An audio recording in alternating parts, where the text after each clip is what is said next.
adalah sebuah gerakan platform itu yang aku dan suamiku buat. Sebenarnya ini sudah kita obrolkan dari tahun 2010. Akan tetapi ya hidup tentu saja mengarahkan kita kepada hal lain, dan pada akhirnya di tahun 2022 akhir itu kita mulai lebih tershape, lebih terbentuk begitu.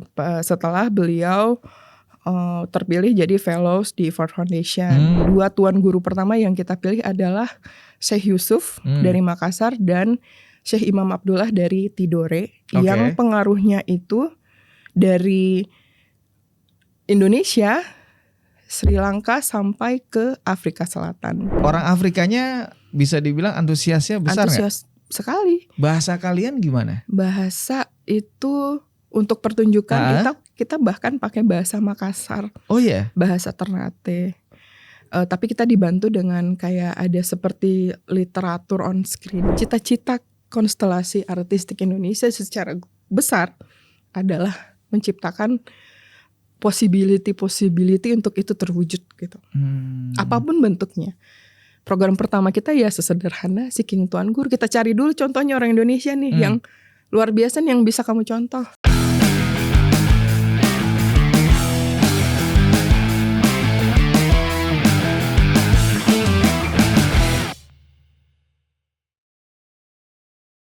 Balik lagi di DPP, Domi punya podcast. Oke, hari ini menarik karena gue hari ini kedatangan kolega yang sebenarnya kemarin itu mau dijadwalkan untuk memang ngobrol. Karena ada satu program, entah itu pertunjukan atau ini lebih ke misalnya ada yang bilang, wah ini seni tradisi atau ini lebih ke kebudayaan. Nah detailnya seperti apa, terus programnya apa, itu kita langsung bisa tanya aja karena memang si kolega ini akan menceritakan lebih detail.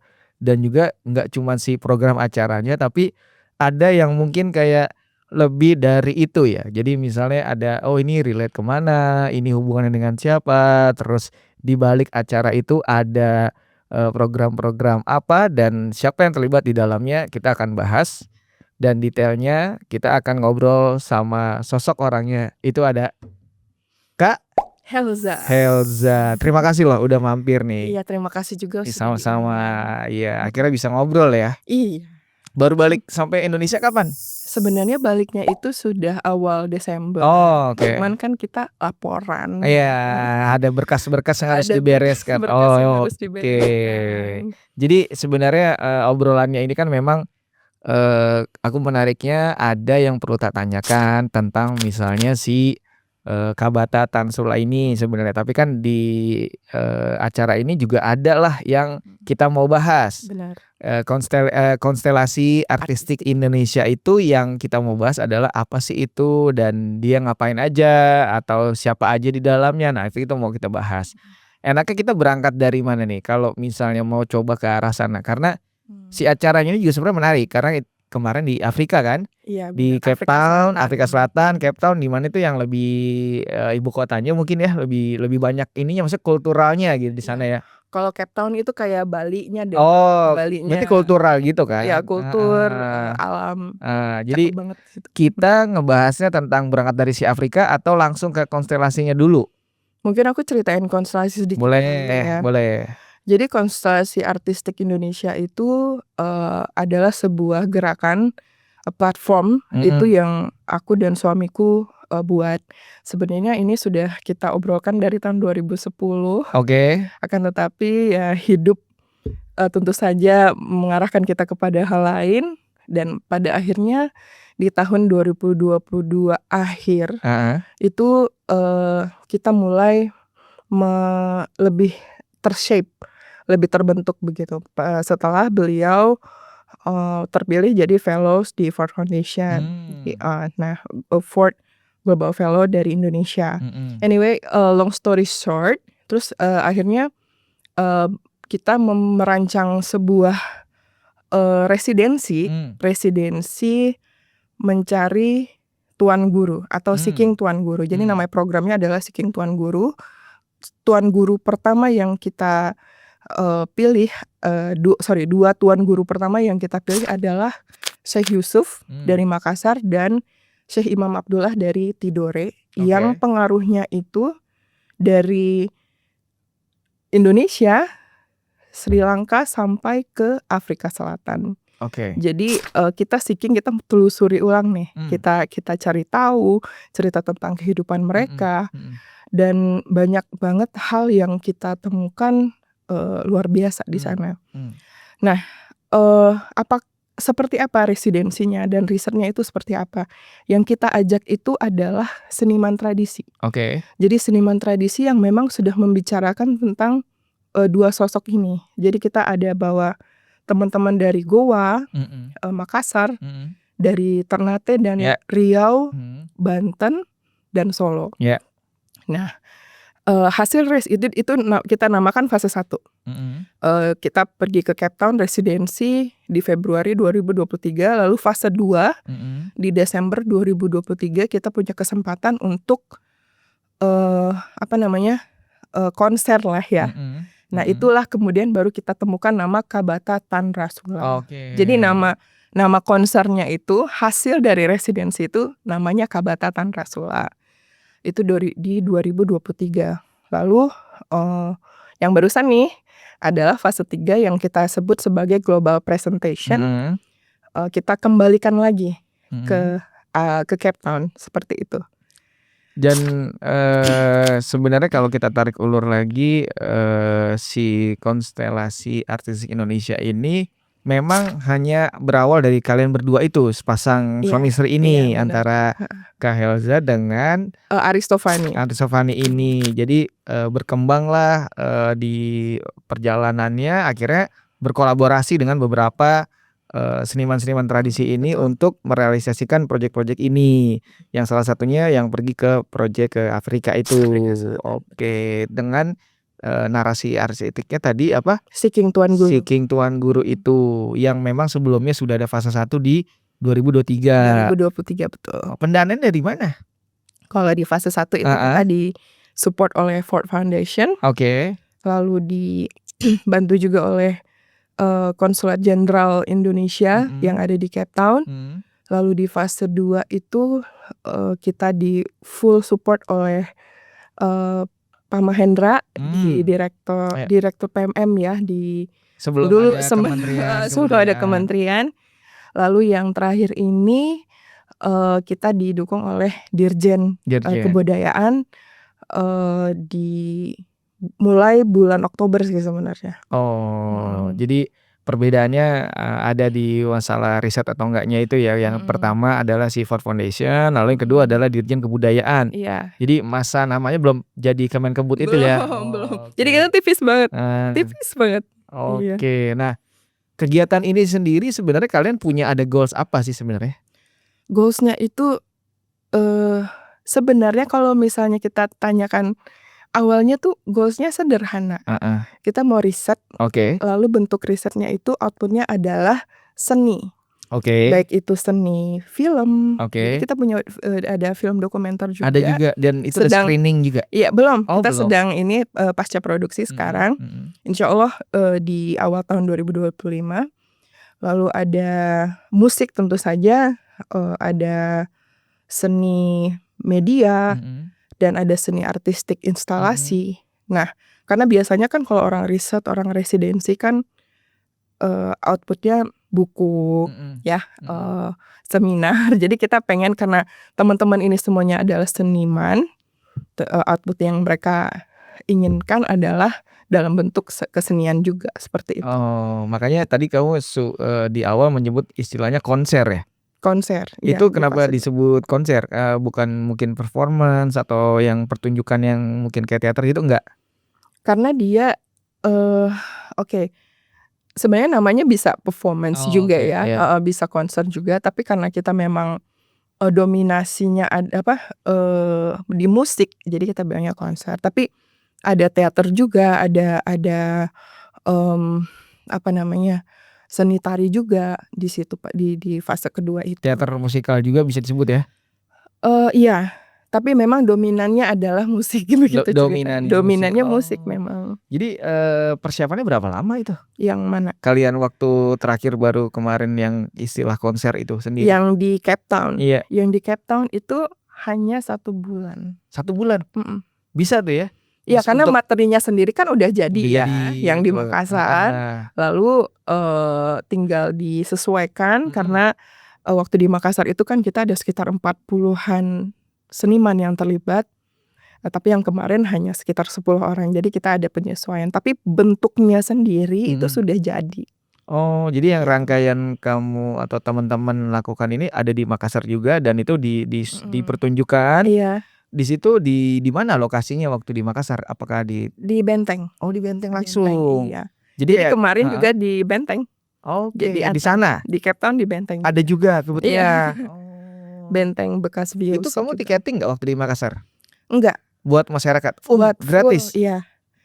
Oke. Buat masyarakat karena didukung oleh pemerintah Makassar juga. Pemerintah Makassar juga ngedukung kita untuk mempersiapkan tempat kan ya di sana, perizinan segala macam. Alhamdulillah sangat sinergis lah kemarin itu kerjasamanya. Oh, jadi semua terselenggara karena kerjasama dari pemerintah pusat dan pemerintah daerah. Ini semua untuk mensupport dan kayak semacam sudah dijadwalkan, memang udah dianggarkan juga untuk mendukung ini ya. Terjadi yang di Makassar. Iya, terjadi. Lalu yang kedua dibawalah ke Cape Town. Gitu.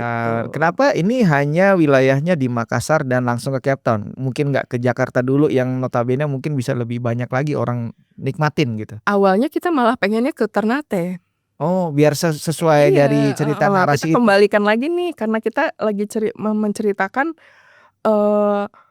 orang hebat, manusia luar biasa dari daerah tersebut gitu. Tapi karena satu dan lain hal, akhirnya kita ke Cape Town langsung begitu. Itu sendiri boleh ceritain tentang tokoh tadi dari Ternate itu yang kalian angkat, itu bisa diintro sedikit nggak? Jadi begini, banyak sekali di tahun 1500-an itu orang-orang yang sangat berpengaruh dari Indonesia, dari Nusantara itu yang dibuang ke Afrika Selatan. Nah, yang pertama kali itu Syekh Yusuf.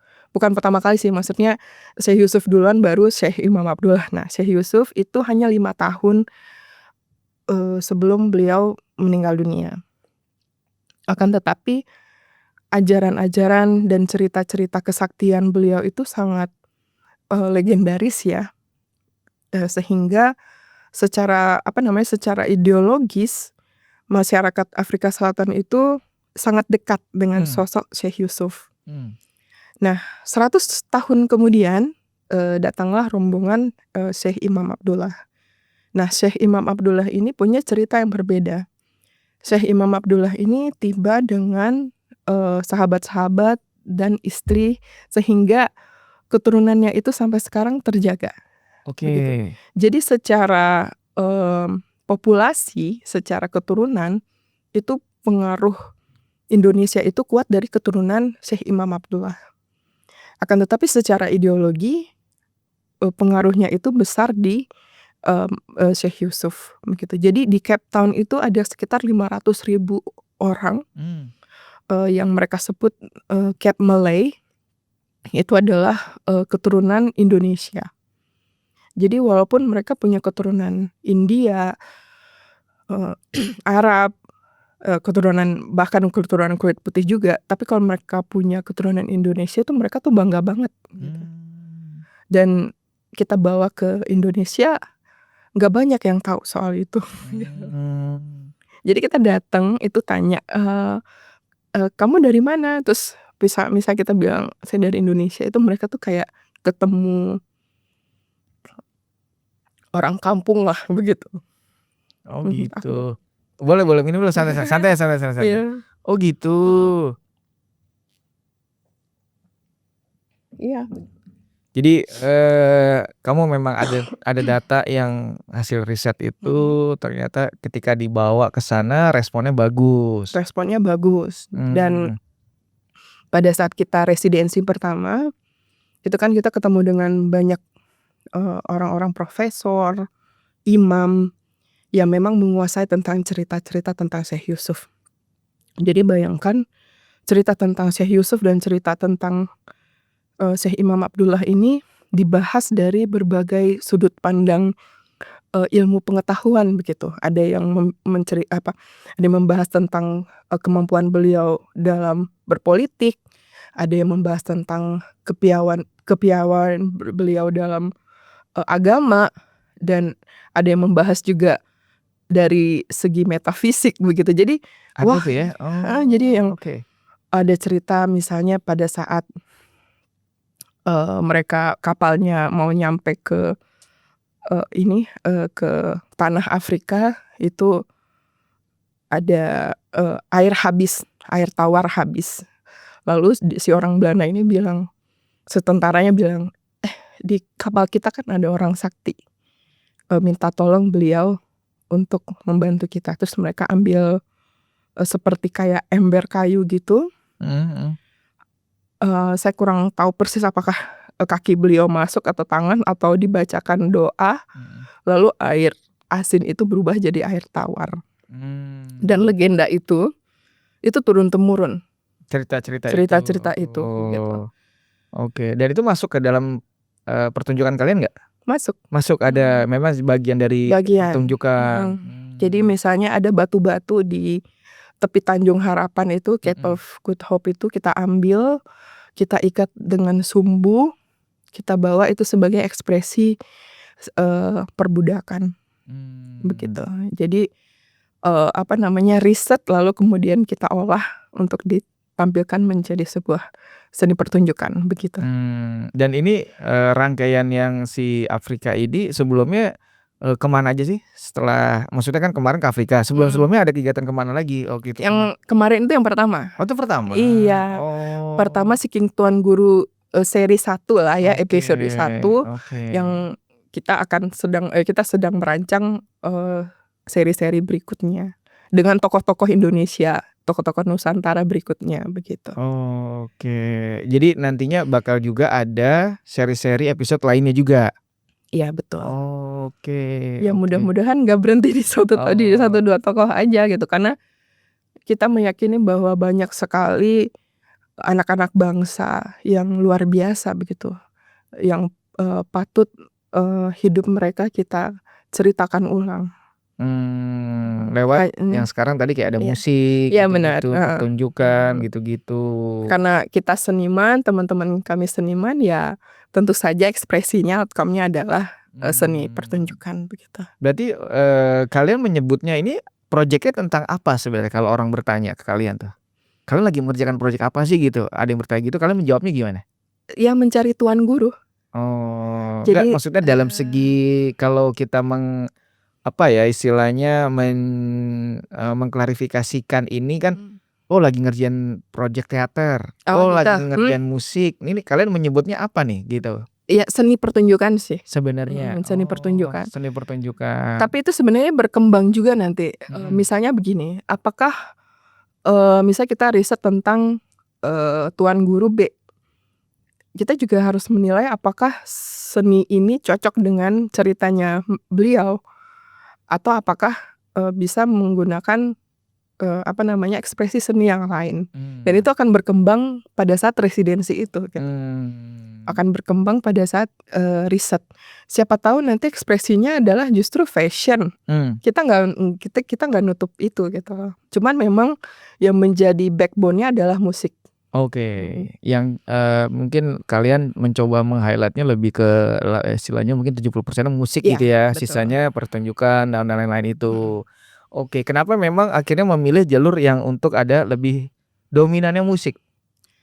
Karena itu mungkin yang paling dikuasai ya. Jadi sederhananya itu yang paling dikuasai adalah musik. Jadi backbone-nya musik. Jadi berkolaborasilah sama seniman-seniman tradisi lainnya. Gitu. Jadi kalian juga mencari-cari ya informasi seniman siapa yang memang menguasai data-data itu. Itu kalian berdua tuh yang memilih? Betul. Oke. Milih karena suami saya juga seniman pemusik. Jadi tentu saja beliau punya banyak Jejaring ya. teman dan jejaring yang bisa kita pilih begitu. Oke. Kalau ngomong-ngomong yang di Afrika itu sendiri berapa hari kalian ada di sana dan mengurus pertunjukan ini? 22 hari. 20 hari. Apa aja kalau boleh tahu agenda selama 22 hari itu? Oke. Beberapa seminggu pertama itu kita full latihan ulang. Jadi banyak sekali perubahan yang terjadi di tengah jalan. Jadi hal-hal yang sudah kita rencanakan tidak terlaksana, justru hal-hal yang tidak kita rencanakan terlaksana, begitu. Jadi kita menyesuaikan, kan kita sudah ada ininya ya, sudah ada bangunannya begitu. Jadi tinggal kita atasilah kalau misalnya ada hal-hal yang tidak terencana itu di let's say seminggu 10 hari pertama. Lalu kita juga ada pergi berkunjung ke ada kota namanya Makassar. Di mana? Di Afrika Selatan. Ada namanya Makassar? Ada daerah namanya Makassar. Oh, itu spellingnya sama kayak kita Makassar atau dia pakai C? Dia pakai C. Iya. Makassar. Mungkin Madagaskar tuh juga sama tuh kan, ada juga di sana kan? Bisa jadi. Tapi dia Makassar. Makassar, dari kampung Makassar, dan di situ memang ada makamnya Syekh Yusuf di sana. Oh, ada. Mereka bilangnya keramat. Oh. Jadi makam itu namanya keramat di sana. Kalian ziarah lah ke sana. Ziarah di sana. Terus ada tundrung di sana. Ganrang Makassar kita mainkan di depan makam beliau. Oh, menyebutnya di sana juga orang Makassar gitu? Makassar. Oh. Mau kemana? Ke Makassar. Oh. Oke. Terus. Jadi terus kita juga ke Tanjung Harapan. Oke, nama juga Tanjung Harapan? Cape of Good Hope.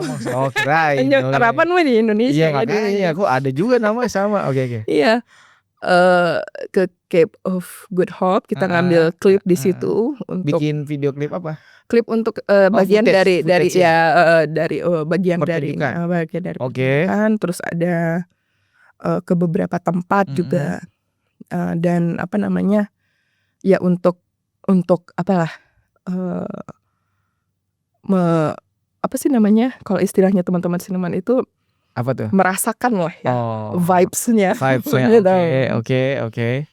Jadi terus akhirnya beberapa hari terakhir itu kita siapkan memang full untuk pertunjukan. Berapa kali pertunjukan waktu di Afrika itu? 1 kali aja. Hanya 1 kali aja. Di mana lokasinya? Di gedung apa gitu? Di benteng. Di benteng itu sendiri, dan itu dibuka untuk umum. Iya, dibuka untuk umum. Orang Afrikanya bisa dibilang antusiasnya besar nggak? Antusias sekali. Bahasa kalian gimana? Bahasa itu untuk pertunjukan kita bahkan pakai bahasa Makassar. Oh ya? Bahasa Ternate. Tapi kita dibantu dengan kayak ada seperti literatur on screen yang membantu. Translator itulah. Oke. Ya, biar konteksnya dapat gitu. Iya. Tapi selebihnya memang ya dalam menjelaskan ya kita pakai bahasa Inggris. Oke. Karena di Cape Town juga Di Cape Town ya full English. Itu berarti durasi berapa lama kemarin? Pertunjukannya 45 sampai 50 menit. Sejam lah ya, gitu, sejam. Oke, dan tuh ada musik, ada teater gitu-gitu. Ada teater, campur ada instalasi. Ada pameran foto juga. Foto-foto proses kita. Proses dari persiapan dan lain-lain. Jadi total dari si seniman sampai semua panitia ini yang terlibat ada berapa orang keseluruhan? Yang terakhir kemarin itu ya 16 orang. 16 orang. Dari Indonesia semua. Dari 16 orang dari Indonesia. Dan melibatkan orang sana nggak? Ada. Jadi kita melibatkan ada salah satu seniman yang lumayan besar ya. Itu emang asli Afrika? Keturunan ini dari Syekh Imam Abdullah. Keturunan ke-9 atau ke-7 saya juga. Dan beliau itu namanya Tanya Petersen, seniman yang sangat besar lah kalau di Afrika Selatan, dan beliau yang membantu kami dari awal, yang membantu kita. Ada juga namanya Yazid, itu dari Rice and Dresses. Ada Papa Bin, juga seniman tradisi di sana. Papa Bin. Iya, Papa Bin Jamin, kita bilangnya Papa Bin. Oke. Iya, jadi mereka yang membantu. Jadi 16 orang terus dibantu sama beberapa orang ada di sana. Oh gitu. Jadi dari Kedubes itu sendiri support? Kedubes itu kan di Pretoria. Beda Kita daerah lagi tuh? Jadi dari gimana ceritanya tuh? jauh lumayan kalau naik pesawat tuh 2 jam. Oh lumayan dong. Iya, jadi kita tapi kita sempat ke Pretoria. Waktu itu ada joint lecture tentang jalur rempah. Jadi joint lecture itu ada 2 narasumber dari Indonesia, lalu ada 2 narasumber dari Afrika Selatan yang bottom line-nya adalah merayakan diplomasi antara 2 negara ini. Sudah 30 tahun kan. Jadi udah 30 tahun ini terus sudah sejauh apa gitu. Siapa waktu itu dari jalur rempahnya yang jadi narsum dari Indonesia? Sebenarnya temanya jalur rempah tapi bukan dari jalur rempah specifically enggak. Memang tema besarnya itu, tapi yang dari Indonesia itu ada saya, perwakilan dari Konstelasi, lalu kemudian ada Pak Muklis Paeni yang dari dari perwakilan pemerintah juga sih. Lalu ada 2 dari akademisi Afrika Selatan. Jadi ada program juga kebetulan di sana pas lagi rangkaian kalian. Jadi momennya pas gitu. Momennya pas, kita diciduk 2 hari buat ke Pretoria untuk ini. Sebenarnya mereka mengatakan bahwa kalau misalnya kita bicara jalur rempah itu kan sangat luas ya gitu. Bahkan dari awal kita memang tidak kepikiran untuk membawa narasi itu gitu. Tapi ternyata ada sangkut pautnya. Karena penyebaran rempah itu sekalipun juga ada kaitannya dengan ini ya, dengan mereka dibuang begitu loh, dengan kolonialisme, lalu Syekh Yusuf dibuang, dan pasti ada kaitannya. Kita awalnya malah oh iya juga ya gitu, ternyata sejauh itu. Tapi kita dari aspek itunya yang ingin disampaikan kemarin. Dari aspek tokoh yang menjadi korban dari kolonialisme. Karena rempah kayak begitu. Iya. Karena di yang program acara kalian pun sebenarnya juga penokohan juga sebenarnya, menceritakan juga sebenarnya apa mungkin memperkenalkan dengan gaya kalian itu sendiri. Ada musik, ada pertunjukan gitu-gitu. Jadi lebih ke mungkin gampang diterima orang gitu. Iya. Oke. Gampang diterima orang, dan kalau misalnya kita buat jurnal kan literaturnya harus banyak gitu. Tapi kalau misalnya seni pertunjukan itu memang dibebaskan penonton untuk menginterpretasikan itu sebagai apa begitu. Jadi si Konstelasi ini sudah berjalan berapa lama untuk bisa aktif? 2 tahun. Baru 2 tahun ya. Dan 2 tahun. Hasilnya kemarin awalnya riset dulu 2023, dan ini adalah hasil pertunjukannya. Dari riset ke pertunjukan itu mungkin setahun lah ya persiapannya ya. 2 tahun sih. 2 tahun akhirnya ya. 2 tahun untuk persiapan yang kalau terhitung sampai akhir Desember ini. Jatuhnya 2 tahun. Itu artinya jadi semacam finalnya dengan cara pertunjukan tadi. Oke. Dan ini lebih kayak hanya berhenti di sini atau ada plan lagi yang soal Afrika maksudnya gitu? Kalau soal Afrika secara program udah selesai. Akan tetapi kenapa tidak dibawa ke tempat lain? Nah, dia sudah tidak di bawah Seeking Tuan Guru lagi. Dia sudah menjadi karya yang sudah, kita bicaranya sudah industri di situ gitu. Dan itu memang insya Allah ada pertunjukan di beberapa tempat untuk di tahun 2025. Oke. Jadi kalau mau aku bahas ini kan artinya memang kenapa tadi ada di Ternate juga ya. Terus Makassar, Ternate, lalu Afrika. Karena ini bagian dari rangkaian riset itu ya. Iya betul. Jadi ketika nanti ada pertanyaan kenapa nggak dipindahkan ke tempat lain, itu jadi berbeda ya. Iya sudah. Ada kemarin pertanyaan dari salah satu penonton orang Belanda. Kenapa nggak ke Belanda? Nah Kita jawabnya bisa, tapi sudah bukan program Seeking Tuan Guru, tapi dia adalah produk yang sekarang sudah bisa dibawa kemana-mana, bisa Jadi kayak dijual kemana-mana. jadi kurang otentik kali ya? Lebih kayak kurang, maksudnya gini konteksnya kan kalau kemarin di Afrika itu kayak jadi emang ini kan sejarah kayak ngomongin historinya gitu-gitu kan ada hubungannya kan. Kalau ini pindah tuh jadi beda kan istilahnya ya? Iya, itu kan memang Kalian sudah jatuhnya jadi industri ya, jadi produk. Dan kalian akan mengambil itu nggak ke arah sana nggak? Atau hanya memang sudah stop aja udah di Afrika itu? Akan diambil. Oh gitu, akan ada ke sana juga. Kalau ada kesempatan tentu saja kita ambil. Karena bahwa ini yang kita buat itu menarik buat orang lain, itu kan apresiasi ya, buat teman-teman juga. Jadi menurut saya why not? Jadi kenapa enggak juga untuk bisa pentas di tempat lain? Di tempat lain. Oh. Tapi dia sudah bukan lagi bagian dari Seeking Tuan Guru. Iya, jadi udah beda ya. Nah, beda. Seeking Tuan Guru itu kan sudah finishnya atau finalnya ini di Afrika itu. Iya, di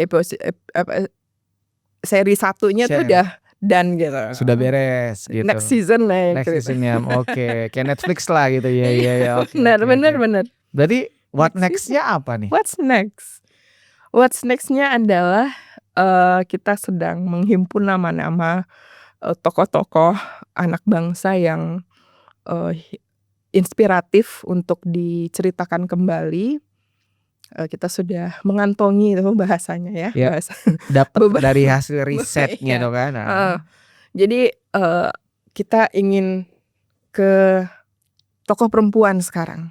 Boleh di-spill dikit siapa yang nantinya akan kalian coba bawa ke ranah pertunjukan ini atau ke riset ini, ada boleh tahu? Nyonya Menir. Oke. Tahu Nyonya Menir? Tahu. Di Semarang ada tuh. Mau ke arah Kudus tuh di tangan yang gede banget Nyonya Menir. Nyonya Menir, beliau itu siapa sih yang nggak kenal ya? Dan kalau misalnya bicara Nyonya Menir pasti ingat jamu. Bicara jamu pasti ingat Nyonya Menir. Nah, kemudian treatment kita adalah beliau itu sekadar merek. Padahal beliau itu adalah seorang perempuan yang hidupnya itu sangat layak untuk menjadi inspirasi begitu. Nah, jadi 2025 insya Allah kita akan riset tentang beliau. Tentang pengetahuan beliau tentang jamu, dan yang akan kita buatkan sebagai seni pertunjukan. Kita sudah rancang, kita juga sudah ketemu beberapa seniman yang sudah kita bayangkan karena beliau latar belakangnya Tionghoa. Jadi kita ingin nuansanya Tionghoa tradisional di Indonesia, dengan tentu saja pengaruh Jawa yang sangat kental, dan hasilnya kebayangkan itu pasti sesuatu yang baru begitu. Dan ini akan dipentas, perencanaannya di mana aja? Kita akan mulai dari riset dulu. Riset, itu butuh berapa waktu lama sih biasanya kalian? Kalau belajar dari yang Syekh Yusuf kemarin kan 2 tahun. 2 tahun ya. Artinya ini juga hampir sama kah? Akan 2 tahun. Lumayan berarti ya untuk waktu bagaimana tadi kalau dari cerita riset 2 tahun, endingnya sampai ke pertunjukan 2 tahun. Jadi ini pun hampir sama. Artinya juga nanti akan ini ya. Ya, akan berkelanjutan, akan berkembang, akan ada fase-fase. Bahkan yang saya bayangkan walaupun backbone-nya itu musik, ada fashion mungkin di sana. Ada aku boleh spill nggak sih? Boleh lah, justru emang itu. Misalnya nonton pertunjukan sambil minum jamu. Oke. Gitu. Jadi ada plan kesana. Ada plan kesana. Bagaimanapun yang diangkat adalah tokoh. Ada tokoh. Jadi si yang memang pembuat jamu ini bagaimana rasanya, ada experience si penonton ini bisa merasakan juga, nggak cuma melihat ya. Nggak cuman. Misalnya ceritanya tentang di panggung itu tentang perjuangan beliau. Itu kan yang namanya perjuangan pahit ya. Mungkin kita sambil minum jamu sambil loto. Ini apa namanya yang pahit tuh adalah tuh. Ada lagi. Ada yang lebih pahit kan. Itu masih mending. Ada lagi yang lebih pahit. Tapi emang itu bagus. Iya kan. Iya. Bahwa yang pahit-pahit itu adalah obat. Yes. bahkan di kehidupan sekalipun begitu loh. Jadi aku sudah membayangkan ceritanya akan seperti itu. Lalu ada fashion, kebaya yang kita baru kebaya diakui oleh UNESCO, it's all related gitu loh. Dan ini kamu sudah ada koordinasi sama keluarganya Nyonya Menir atau apa namanya? Belum. Tapi akan melibatkan nggak? Oh pasti. Oke. Pasti kita Kalau akan sowan artinya kan kalian istilahnya menginformasikan, kasih intro tentang Iya, project ini, terus juga mungkin mau berkolaborasi lah mungkin ya. Misalnya let's say ternyata kamu datang ke sana, ketemu dari pihak keluarga dan pihak keluarga nggak mau, bagaimana? Misalnya nggak Enggak. usah deh Mbak, misalnya bagaimana tuh? Gini, tentu saja kita akan datang baik-baik, minta Iya. izin dan menyampaikan bahwa niat kita ini adalah mengingatkan kembali Iya. ada seorang perempuan luar Iya. biasa. Itu yang pertama dan Iya. kita minta izin, dan tentu saja izin yang pertama kali kita lakukan adalah ke keluarga beliau. Betul. Bukan ke orang lain, Yes. pasti ke keluarga beliau. Yes. Lalu kita juga tentu saja risetnya kalau tentang kehidupan ya ke keluarganya ya. Tentu saja kita akan melibatkan, dan kemudian bahwa Nyonya Menir itu milik Indonesia. Beliau adalah milik Indonesia. Jadi ketika saya bilang inspirasi, ya siapapun bisa Iya. menjadikan beliau inspirasi begitu. Betul. Jadi memang akhirnya kan mencoba untuk mengingatkan juga ke generasi sekarang mungkin bahwa ada sosok yang penting juga di era dulu untuk sampai kita istilahnya kan ini napak tilas gitu ya, menginformasikan gitu-gitu, dan versi yang lebih ringan mungkin ya. Versi ringan. Tidak sampai kayak orang kalau suruh baca buku mungkin sekarang udah agak gimana gitu ya. Dia lebih suka untuk melihat pertunjukan atau sebuah ada mungkin kalau teatrikal kayak gitu-gitu lebih menarik gitu ya. Oke. Tapi risetnya nggak main-main. Risetnya, residensinya nggak main-main. Kalau konteksnya riset ini sendiri sebenarnya kenapa nggak kamu tetap jadiin jurnal atau buku atau apa yang sifatnya tidak cuma dari pertunjukan tadi? Itu tetap kita lakukan, tetapi bukan yang utama. Oke. Gitu. Karena Jadi, emang utamanya pertunjukan ya. Utamanya adalah pertunjukan, dan jurnal itu mungkin kita niatkan mungkin setelah 3 seri.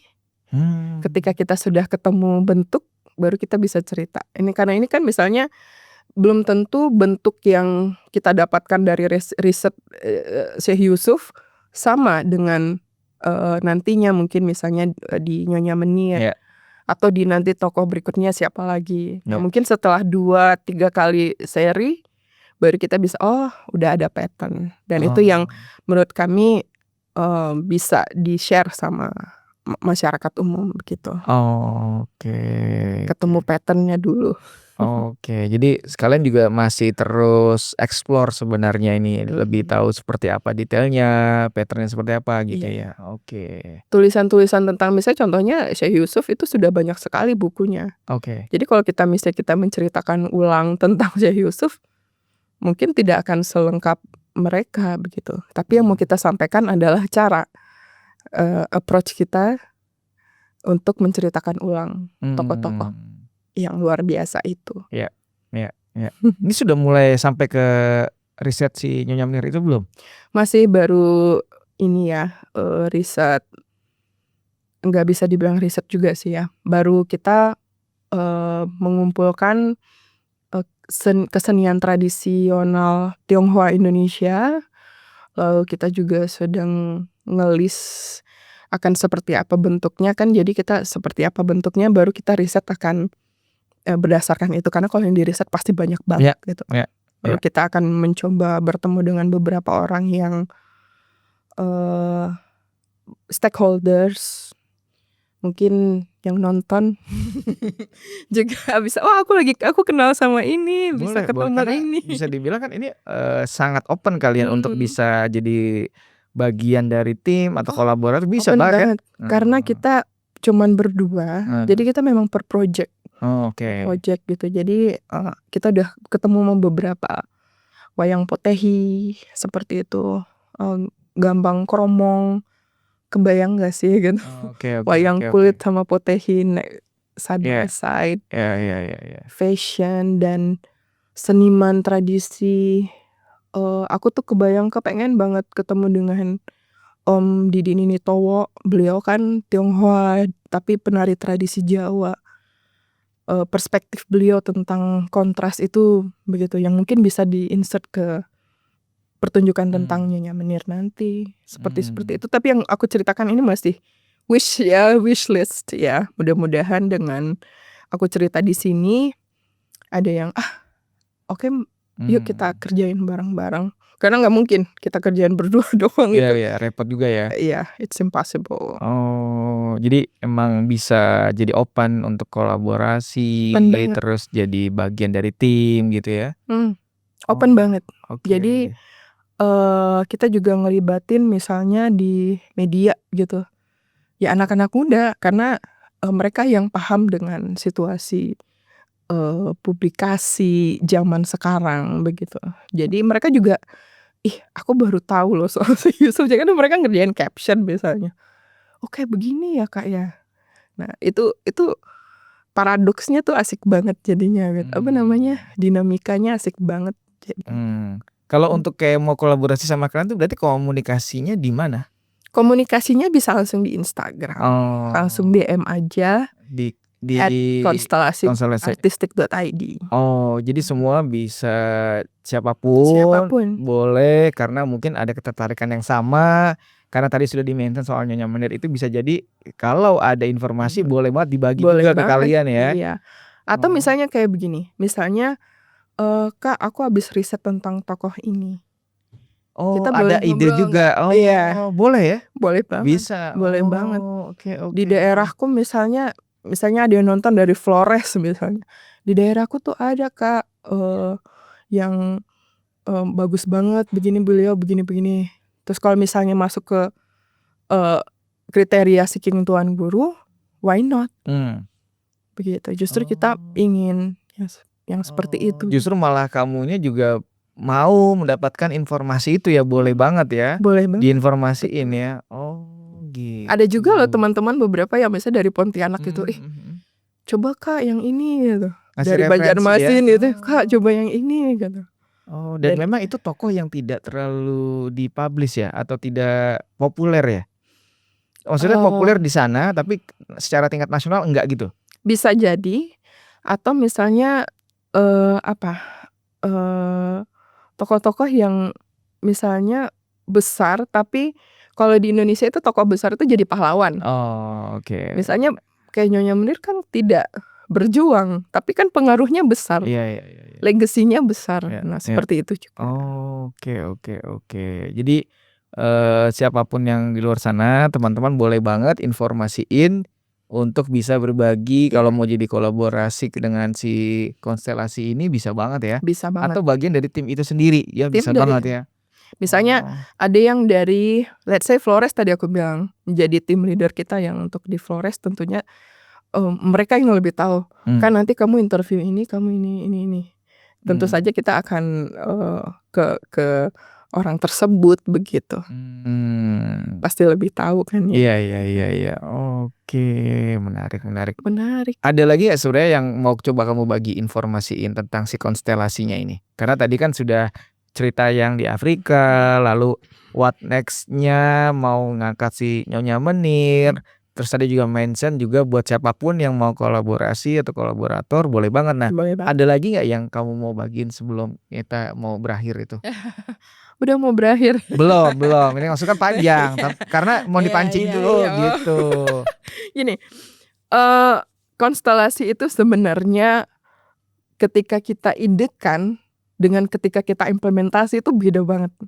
Ketika kita idekan itu kayak gimana, tapi pas kita implementasikan, ternyata maunya tuh kayak begini ya. Ternyata maunya tuh kayak begini. Kenapa kita larinya ke seni tradisi? Kenapa tidak yang lain begitu? Adapun misalnya seni musik ada juga elektronik, tapi tidak menjadi dominan.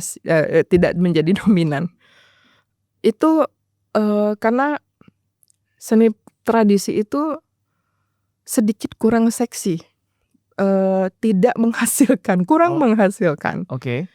Akan tetapi misalnya saya orang Melayu nih, saya Melayu, apa yang membuat saya menjadi identitasnya tetap Melayu adalah seniman-seniman yang menjaga tradisi saya. Ya. Orang Jawa ada seniman gamelan yang tetap menjaga. Kaya nggak jadi seniman gamelan? Nggak banyak yang kaya. Ya. Artinya kita tuh berhutang sama mereka. Aku sebagai orang Melayu berhutang kepada seniman tradisi Melayu. Nah, hutang itu bisa kita bayar dengan membuatkan program-program seperti ini. Kita mengembalikan penjagaan mereka, keikhlasan mereka, sehingga seni ini tetap berlangsung sampai sekarang begitu. Bayangkan pada saat COVID kemarin banyak sekali karena tidak banyak panggung, misalnya wayang nggak ada wayang, reok nggak ada reok. Dari mana mereka dapat pemasukan coba? Sementara dari mudanya mereka taunya cuman itu begitu. Jadi dalang. Untuk apa? Untuk supaya kesenian itu masih ada, tradisi itu masih ada. Nah, ketika COVID kemarin habis. Banyak teman-teman yang menjual alat musik. Padahal alat musik itu kalau buat pemancing itu ya alat pancingnya itu mencari rezeki, saking nggak ada duitnya. Jadi se-fragile itu seniman tradisi yang ada di Indonesia. Dan patut kita akui bahwa usaha dari pemerintah pusat itu sudah luar biasa ya. Akan tetapi kebayang kita adalah stakeholders lain itu lebih sensitif dan membuka diri terhadap isu-isu seni tradisi. Begitu. Mungkin isu yang lebih seksi sekarang seperti gender, seperti climate change. Ya, of course. Tapi seni tradisi itu tentang manusia, tentang karakter manusia. Dan menurut hemat kami, ketika kita kembali ke akar kita, maka kita akan menjadi manusia yang baik begitu. Manusia Indonesia yang baik. Nah, cita-cita konstelasi artistik Indonesia secara besar adalah menciptakan possibility untuk itu terwujud gitu. Apapun bentuknya. Program pertama kita ya sesederhana Seeking Tuan Guru. Kita cari dulu contohnya orang Indonesia nih yang luar biasa yang bisa kamu contoh.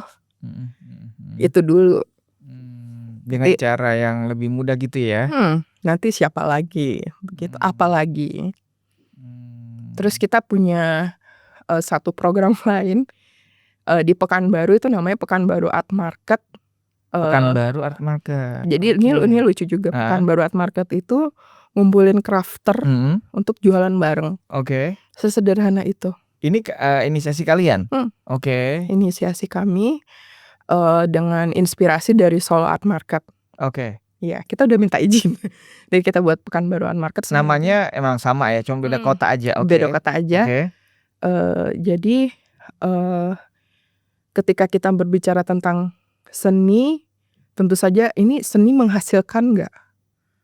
Iya, menghasilkan dengan caranya begitu. Jadi kita buat juga tuh program itu di sana. Kita pengen program-program itu banyak di kota-kota lain. Begitu. Jadi memang ada konsep-konsep lain juga, ide-ide juga, nggak cuma soal bagaimana tadi pertunjukan gitu-gitu ya. Iya, benar. Tapi mungkin karena sekarang itu program besar kita adalah Seeking Tuan Guru, memang porsi konsentrasi kita memang lebih ke sana sih, lebih banyaknya lebih ke situ gitu. Kayak penokohan itu. Cari dulu manusianya yang buat dicontoh, di riset, dibalikin jadi seni pertunjukan untuk dikenal kembali oleh masyarakat, terutama anak muda. Tapi kalian berpikir bahwa ada nantinya memang anak muda ini menonton atau suka? Kamu tahu nggak? Karena kan secara generasi atau sekarang ini modernisasi ini udah lumayan ya, banyak film-film atau pertunjukan yang lebih seru. Kalian mencoba menawarkan yang berbeda itu bagaimana respon nantinya? Kamu yakin bahwa mereka akan makan, akan sampai diterima sama mereka nggak? Yakin nggak? Sejauh mana kamu? kalian gitu untuk Contoh, aku akan bicara based on case ya. Pada saat kita buat pertunjukannya di Makassar kemarin, itu bisa dibilang 90% itu Gen Z. Oke. Dari 2.300 orang, let's say 1.800-nya itu adalah generasi Z yang menonton, mahasiswa, anak SMA. Dan mereka itu stay selama hampir 2 jam pertunjukan. Total 2 jam ya? Hampir waktu itu 1,5 sampai 2 jam ya bareng dengan pembukaan segala macam. Mereka stay dan kita overwhelmed. Kita nggak menyangka mereka bakal sebanyak itu. Kita targetin tuh 500 orang, serius. Yang datang itu 2.300. Jauh dari target ya? Jauh dari target dan artinya mereka haus dengan itu dan akhirnya mereka bercerita kemarin, iya, oh ternyata Syekh Yusuf itu sebesar itu ya. Dan mereka cari ulang lagi dan mereka berkreasi lagi dari itu. Ada yang membuat foto, ada yang anything gitu. Itu kan persis yang kita mau dan itu terwujud gitu. Ternyata kita terlalu meremehkan Gen Z dan generasi Alpha. Ternyata mereka luar biasa. Responnya bagus ya? Responnya bagus. Tergantung kita menyampaikannya tuh cara mereka apa enggak. Makanya kemarin itu kita banyakan mainnya di sosmed. Oke, jadi sebenarnya cara kalian untuk bisa menggait mereka semua bagaimana tekniknya? Ada nggak? Apakah datang ke kampus-kampus atau dengan cara apa gitu, ada nggak strateginya? Sosial media. Hanya sosial media? Bisa dibilang sosial media dan ada beberapa radio interview tapi oke lah. Sosial media. 90% sosial media. Sangat berpengaruh ya? Sangat berpengaruh. Dan aku tuh terima banyak banget DM yang Kak ini apa? Kak aku dari ini Makassar, terus dia tuh dari apa sih Palopo gitu yang datang semobil demi nonton. Coba artinya kan mereka ingin. Tergantung kita ngemasnya gimana sih gitu. Caranya mereka itu ya di handphone, di sosial media. Ya udah kita targetinnya tuh ke sana aja. Begitu. Oke, jadi lumayan ini ya, ternyata tidak diduga-duga, ternyata benar-benar ada responnya begini. Ada responnya. Kak aku mau ikut, Kak aku mau daftar, aku. Itu di sosial media tuh artinya di mana? Di Instagram? Di Instagram doang. Hanya Instagram. Kalian nge-boost di Instagram ya? Nge-boost di Instagram aja. Modal aku cuman 750.000 waktu itu. Dan mereka aktif kan ya, DM itu aktif, nanya, dan itu kayak ya ini yang kita mau begitu. Kak kok aku belum pernah ya tahu soal ini, padahal itu makam Syekh Yusuf itu deket rumahnya dan dia nggak tahu. Itu kayak wow. Padahal beliau urban legend, itu kayak legenda. Dia nggak tahu dan dia tahu dan akhirnya dia bangga, deket rumahku kayak begitu. Wah, itu ketika mereka yang ngomong sendiri kita jadi wah berarti ya we did something right begitu. Jadi apa yang kalian coba targetkan tepat sasaran gitu. Oke. Kalian tuh rekam di video juga nggak sih, kayak misalnya di setiap pagelaran ada. Dan itu akan ada di YouTube atau kanal-kanal kalian gitu nggak sih? Kalau untuk sedang dipersiapkan, cuman kita sedang mempertimbangkan karena kehadiran langsung, karena waktu itu kan waktu di Makassar terutama dia kan tidak hanya satu angle ya, jadi experience-nya akan berbeda ketika nonton hanya di ya karena ada yang di sini nanti ditekan di sini, jadi beda. Kalau di kamera tetap aja sama. Kayak sekarang ini. Iya, artinya sangat berbeda ketika kita nonton di layar dengan kita datang ke tempat itu tuh kayak paham. Iya, jadi pada saat aku nonton hasil videonya kayak biasa aja sebenarnya, maksudnya beda gitu ya. Beda gitu, tapi pada saat kita coba nonton langsung kerasa banget. Ada yang nangis, ada yang aku sampai ini kenapa nangis kamu? Gak tahu Kak, gak tahu kenapa nangis.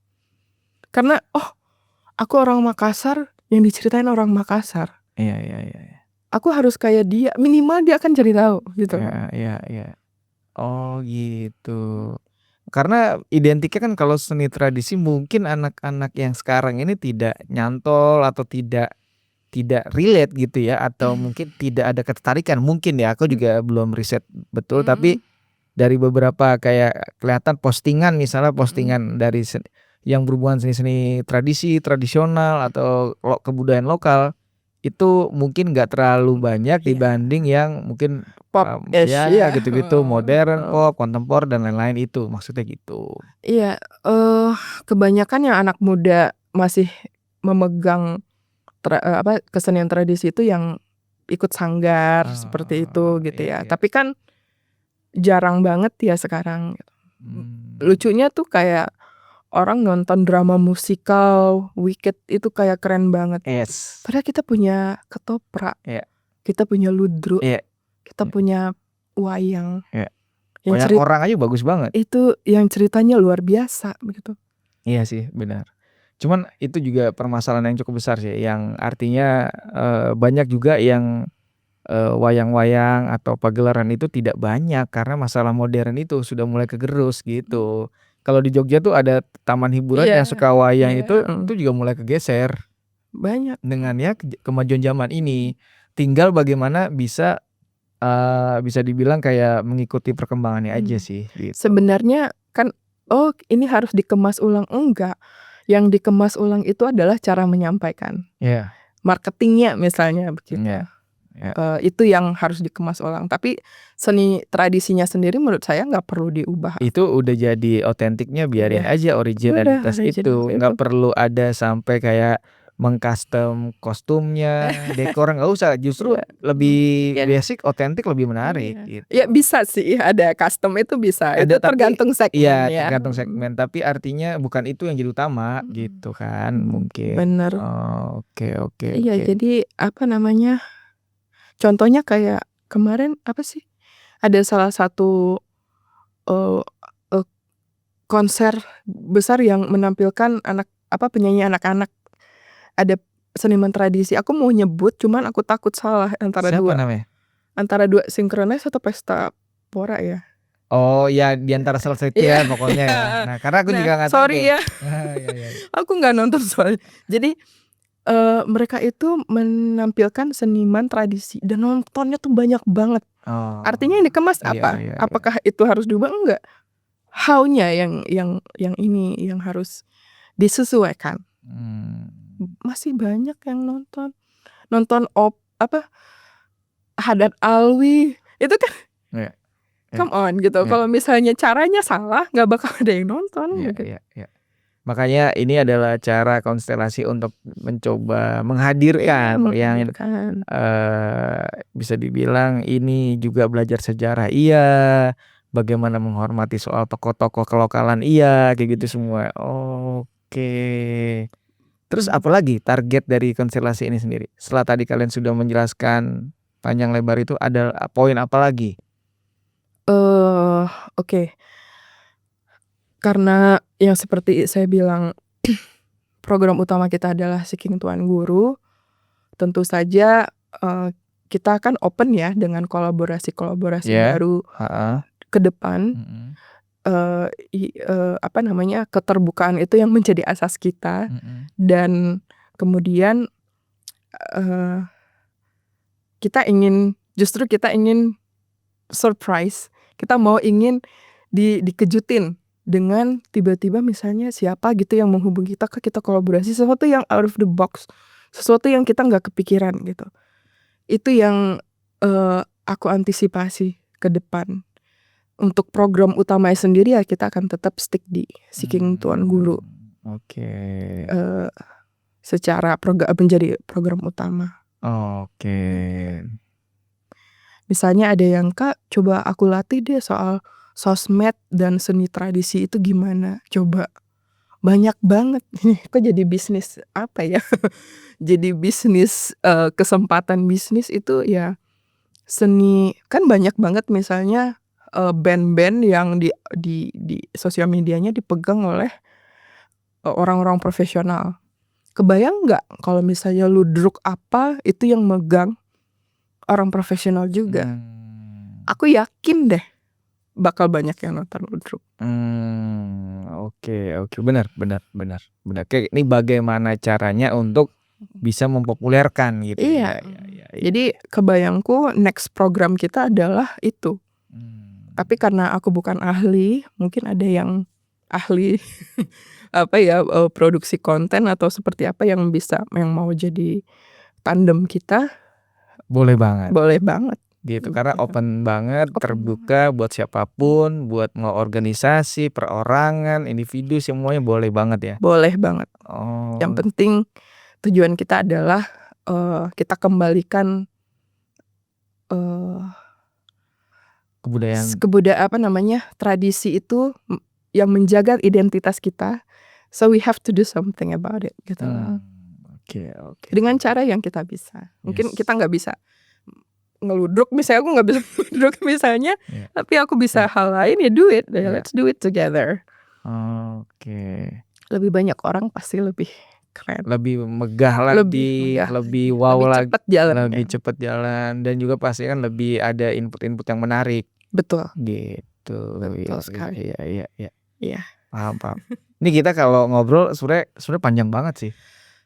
Kemana-mana banget nggak sih? Enggak dong, kan tetap ada konstelasinya. Iya, enggak, maksudnya kayak itu, berlapis itu kalau kita bicara kebudayaan begitu loh. Benar.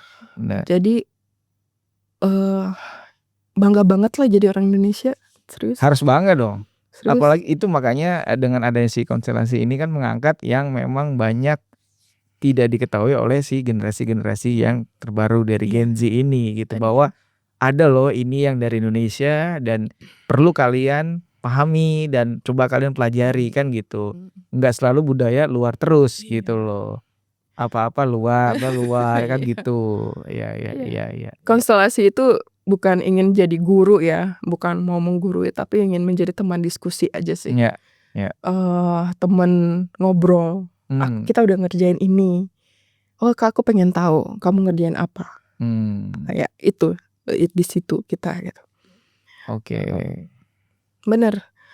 Bukan berarti misalnya budaya luar atau itu nggak bagus, itu kan selera masing-masing ya.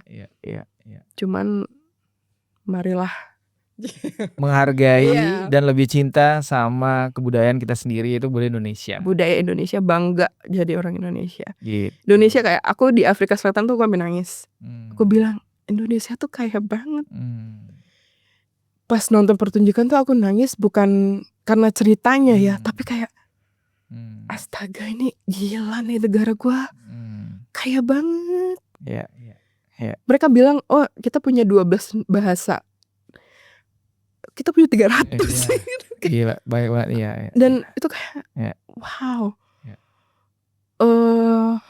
Mungkin kita secara, let's say, social politics itu terpecah, tapi Mas ingatlah Indonesia, cintai itu. Dan wah, gila deh kalau orang aja menghargai, why not? Kenapa enggak? Kenapa enggak kita gitu loh. Ya, mantap.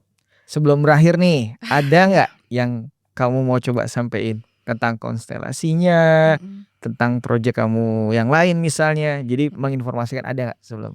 Karena kalau kita terus lagi panjang banget tuh. Iya, bener. Harus ada sedikit yang perlu kita gas gitu. Oke. Pertama-tama follow. Pasti. Follow IG Konstelasi Artistik. Oke, ngomongnya di sini ya, boleh banget.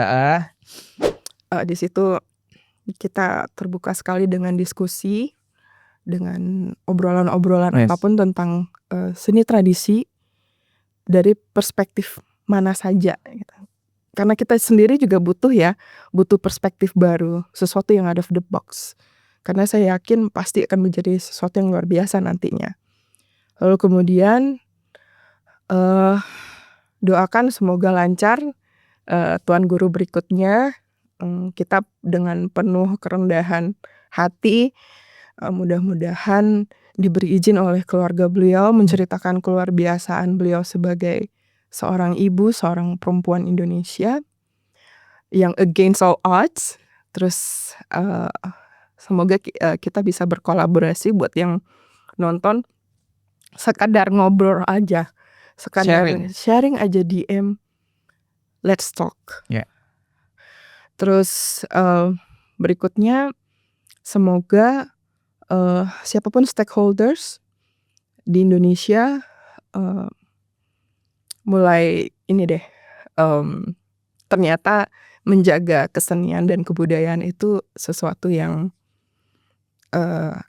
mampu mengubah karakter manusia. Dan yakinlah karakter manusia Indonesia itu one of the best. Itu. Oke. Ada lagi? Itu aja sih. Itu aja. Pokoknya detailnya bisa langsung di follow. Ada akun Instagramnya di @konstelasiartistik.id ya. Di sosmed lainnya ada nggak? Di Facebook, tapi kita memang mostly udah di Instagram aja. Kalau Instagrammu boleh nggak orang berinteraksi? Aduh, minum dulu. Oh, boleh. Boleh banget. Di mana? Di @ihelza. Oke. @ihelza. Oke, nanti kita coba tampil. Jadi intinya ada tadi akun Instagramnya konstelasi.id. Konstelasiartistik.id. Konstelasiartistik.id itu kalian bisa follow dan cek ada apa kegiatan yang lagi mereka lakukan, dari riset, dari kemarin-kemarin sudah ngapain aja. Itu lengkapnya ada banget di Instagram itu. Bisa kalian follow dan juga bisa kalian kalau mau ada ide-ide yang menarik ya. Kolaborasi. Kamu menyarankan soal misalnya mau ada siapa nih tokoh yang mau diangkat, atau ada misalnya kalian sudah merisetkan tentang seni-seni tradisi lain yang mungkin bisa berhubungan sama mereka, boleh banget diinformasikan ke DM-nya, karena bisa jadi ke depan itu akan menjadi sebuah kerjasama yang lebih menarik lagi ya gitu. Oke, nanti aku mau ngobrol sama kamu lagi. Aku mau closing dulu dikit ya. Siap. Terima kasih informasinya tentang konstelasi dan semoga project yang Nyonya Menir itu minimal pertama adalah tembus dari soal fundingnya. Ya, funding itu sebenarnya kuncinya ya kan. Tapi, kalau aku sih mungkin di awal dari izin ya. Izin karena beliau kan milik keluarganya ya. Pertama-tama milik keluarga. Nah setelah itu kelar mungkin funding akan ada untuk sebenarnya untuk bagaimana ini kayak running ya si project ini kan. Kalau kita ada funding ini bisa lebih cair lagi dan lebih bisa kerjasama dengan siapapun gitu ya. Kita juga selain membuka kolaborasi juga membuka sponsor. Oh iya, silakan buka langsung aja, ada di Instagram. Pokoknya cek aja karena detailnya memang di Instagram gitu. Karena kayak udah ngapain aja dan mau ke depannya bisa ngapain tuh ada di Instagram gitu. Karena nanti setelah itu bisa ada obrolan-obrolan yang menarik lainnya. Iya benar. Gitu. Kak Hazel, terima kasih ya. Terima kasih Mas Domi. Iya sama-sama. Nih adalah karena kemarin pas aku lihat ada info ini, menariknya adalah nih seni yang menurutku menarik gitu. Kayak mungkin ada yang ngomongin seni tradisi atau seni-seni yang sifatnya kayak berbeda dari yang aku angkat, tapi ini menarik gitu. Iya. Dan terima kasih sudah berbagi informasinya. Terima kasih juga. Ntar kita ngobrol lagi. Aku mau closing ya. Terima kasih. Thank you. Teman-teman, terima kasih tadi ada obrolan sama dari Kak Helza ini dari Konstelasi Artistik Indonesia, bahwa tadi menciptakan banyak banget proyek yang sudah dilakukan. Salah satunya kemarin yang sudah di Afrika, lalu ada juga beberapa plan ke depannya nanti ada tentang mengangkat soal cerita dari Nyonya Menir ini sendiri yang lagi tahap proses bagaimana misalnya izin, lalu bagaimana proses ke depannya. Nah itu kalian bisa pantengin aja di Instagramnya mereka di konstelasiartistik.id dan juga di Instagram pribadi tadi di @ihelza. Silakan follow karena kalian bisa langsung berinteraksi dan ngobrol. Pokoknya jangan lupa subscribe, share, like, komen di Metur Indonesia dan Instagramnya metur.idn. Terima kasih ya Kak Helza. Terima kasih Kak Domi. Terima kasih. Sampai ketemu, sukses selalu. Iya. Oke.